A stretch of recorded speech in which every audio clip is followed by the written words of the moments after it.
Hello, ഇന്നൊരു evening റൊട്ടീനാണ്. തേജുവിൻ്റെ ഉച്ചയിറക്കം എന്ന് നേരത്തെ കഴിഞ്ഞിട്ടുണ്ട്. അതുകൊണ്ട് തന്നെ എൻ്റെ വൈകുന്നേരത്തെ പരിപാടികളിനി എത്രത്തോളം ഭംഗിയായിട്ട് ചെയ്യാൻ പറ്റുന്നുള്ളത് എനിക്കറിയില്ല. ഈവനിങ് സ്നാക്സ് ഉണ്ടാക്കുന്ന പരിപാടി ഞാൻ പൊതുവേ ചെയ്യാറില്ല, കാരണം എനിക്കത് കുറച്ച് മടിയുള്ള കാര്യമാണ്. സ്നാക്സ് ഉണ്ടാക്കാൻ നിന്നാൽ പിന്നെ അതിൻ്റെ പുറകെ തന്നെ പോകും. പിന്നെ രാത്രിത്തെ ഫുഡ് ആക്കണം, കുഞ്ഞുവിനെ പഠിപ്പിക്കണം, അങ്ങനെ എല്ലാ റിസൾട്ടുള്ള കുറേ പണികളുണ്ടാവും. അപ്പോൾ എല്ലാം കൂടെ മാനേജ് ചെയ്യാൻ പറ്റാത്തതുകൊണ്ട് ഈ സ്നാക്സ് ഉണ്ടാക്കൽ ഞാൻ അധികം ഒഴിവാക്കുന്ന പരിപാടിയാണ്. പക്ഷേ എനിക്ക് ഇടയ്ക്ക് ഇങ്ങനെ ഓരോന്ന് ഉണ്ടാക്കാൻ തോന്നും, അപ്പോൾ ഞാൻ ഉണ്ടാക്കുകയും ചെയ്യും. അപ്പോൾ ഇന്ന് ഞാൻ ഫ്രഞ്ച് ഫ്രൈസ് ഉണ്ടാക്കാമെന്ന് വിചാരിച്ചു. പണ്ടിടയ്ക്ക് ഞങ്ങളിത് വാങ്ങിക്കാറുണ്ടായിരുന്നു, ഫ്രോസൺ പൊട്ടറ്റോ. പിന്നെ അത് നിർത്തി, പിന്നെ ഞാൻ വീട്ടിൽ തന്നെ ഉണ്ടാക്കാറായി പതിവ്.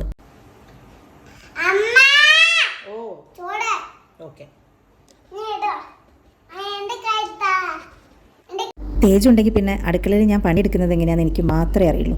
അടുക്കളയിൽ ഒരു സ്റ്റൂളുണ്ട്, ആ സ്റ്റൂളും വലിച്ച് അവൻ എത്താവുന്നിടത്ത് മുഴുവൻ എത്തും. ഈ അടുപ്പിൻ്റെ അടുത്ത് നിന്ന് കളിക്കുന്ന അത്ര നല്ലതൊന്നുമല്ല, ഇടയ്ക്ക് കയ്യും കാലൊക്കെ പൊള്ളലും ഉണ്ട്. എന്നാലും ഒരു പേടിയില്ലാണ്ട് പിന്നെയും വരും. ഇവിടെ നമ്മ എപ്പോഴും ചീത്ത പറയാറുണ്ട് അടുപ്പിൻ്റെ അടുത്ത് ഇങ്ങനെ വന്ന് കളിക്കുന്ന കാണുമ്പോൾ. എന്നാലും ഒരു കുഴപ്പമില്ല, പിന്നെയും വന്നുകൊണ്ടിരിക്കും.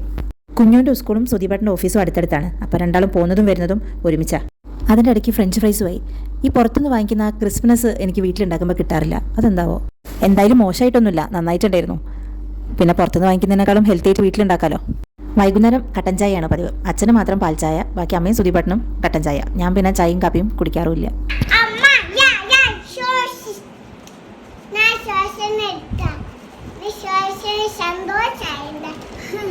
സന്തോഷായോ?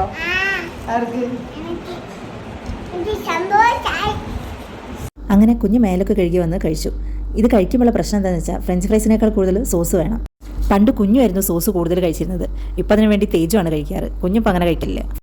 അത് കഴിഞ്ഞാൽ പിന്നെ വൈകുന്നേരത്തെ കളികളായി. ഇടയ്ക്കടുത്ത വീട്ടിലൊക്കെ പോയി കളിക്കാറുണ്ട്. ഇന്നിപ്പോൾ ഇവിടുന്ന് തന്നെയാണ് കളിച്ചത്. അങ്ങനെ കുറച്ചേരം അവരെ കൂടി ഇരുന്നു. ഇനി അടുത്ത രാത്രിത്തേക്കുള്ള പണി നോക്കലായി. ഇന്ന് ദോശയാണ്, രാവിലത്തെ സാമ്പാറുണ്ട്, പിന്നെ അമ്മ കടുക്ക ഉണ്ടാക്കുന്നുണ്ട്. അപ്പോൾ അതൊക്കെ കൂട്ടി രാത്രി കഴിക്കാം. രാത്രി ഇവിടെ അച്ഛൻ മാത്രമേ ചോറ് കഴിക്കാറുള്ളൂ, ഞങ്ങളൊക്കെ പലഹാരം തന്നെയാണ്. ഇനി ചൂട് തുടങ്ങിക്കഴിഞ്ഞാൽ അടുക്കളയിലുള്ള പണി വലിയ ബുദ്ധിമുട്ടായിരിക്കും. അതുകൊണ്ട് വേഗം പണിയും തീർത്തിട്ട് പോകേണ്ടി വരും. വൈകുന്നേരം സുധീപേട്ടൻ വരുമ്പം പച്ചക്കറിയൊക്കെ വാങ്ങിച്ചിട്ടുണ്ടായിരുന്നു, അപ്പോൾ അതൊക്കെ കഴുകി എടുത്ത് വയ്ക്കണം.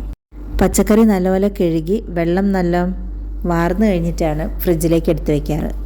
നാളെ പുട്ടും കടലയാണ്, അപ്പോൾ കടലയും കൂടെ വെള്ളത്തിലിട്ട് കഴിഞ്ഞാൽ എൻ്റെ വൈകുന്നേരത്തെ പണികൾ ഒരുവിധം കഴിയും. പിന്നെ മേലൊക്കെ കഴുകി കുഞ്ഞുവിനെ പഠിപ്പിക്കാൻ വേണ്ടിയിരുന്നു. ആ ഒരു സമയത്ത് കുറച്ച് നേരം അവിടെ ഇരുന്നില്ലെങ്കിൽ ശരിയാവില്ല. എല്ലാ ദിവസവും നടക്കില്ലെങ്കിലും ഞാൻ അധിക ദിവസവും അങ്ങനെ ഇരിക്കാൻ ശ്രമിക്കാറുണ്ട്. എന്നും ഒരേപോലെ അല്ലെങ്കിലും അധിക ഈവനിങ്ങും എൻ്റെ ഇങ്ങനെ തന്നെയാണ് കടന്നു പോകാറുള്ളത്. വീഡിയോ ഇഷ്ടമാണെന്നുണ്ടെങ്കിൽ ചാനൽ സബ്സ്ക്രൈബ് ചെയ്യണേ.